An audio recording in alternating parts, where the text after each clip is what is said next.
யார் இவர்? உங்களுக்கு எப்படிங்க தெரியும்? அதாவது சென்னையில பிஸ்மி கேட்டரிங் சொல்லிட்டு சாதாரண ஒரு பிரியாணி மாஸ்டர் 1 மணி நேரத்துல கிட்டத்தட்ட 10 மாநிலங்கள் உள்ள பிரியாணியை செய்து உலக சாதனை படைச்சிருக்காருங்க. சாதாரணது கிடையாதுங்க. பிபிசி லைன்ஸ் வேர்ல்டு ரெக்கார்டு பண்ணியிருக்காரு. 10 பிரியாணி 1 மணி நேரம். அது 1 மணி நேரம் கிடையாது, வெறும் 52 நிமிடங்கள் மட்டும்தான். 8 நிமிடங்களை விட்டாரு அடுத்த சாதனைக்காக. அதாவது இவர் சாதாரண ஒரு பிரியாணி மாஸ்டர் கிடையாதுங்க.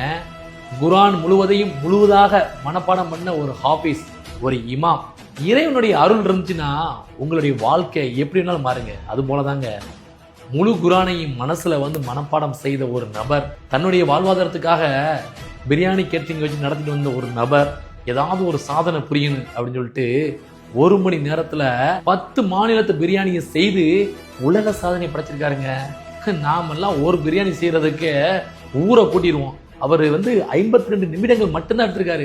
10 ஸ்டேட்டோடைய பிரியாணியை செய்து, அதுவும் ருசியாக செய்து தன்னுடைய திறமையை காமிச்சிருக்காரு. உண்மையிலேயே இந்த சகோதரர் நீங்க வாழ்த்திதான் ஆகணும். ஏன் தெரியுமா?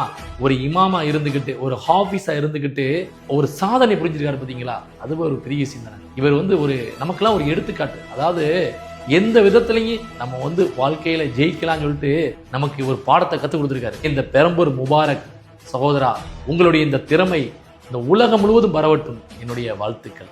இது மட்டும் கிடையாதுங்க, எண்ணற்ற சாதனை புரியறதுக்கு காத்துக்கிட்டு இருக்காரு. இவரை நீங்க கான்டாக்ட் பண்ணி நினைச்சீங்கன்னா பிஸ்மி கேட்டரிங்ல சென்னை பெரம்பூர்ல வச்சு நடத்திக்கிட்டு இருக்காரு. உங்களுடைய விசேஷத்துக்கு இவரை நீங்க அணுகலாம். சுவையான பிரியாணி செய்து கொடுப்பாரு.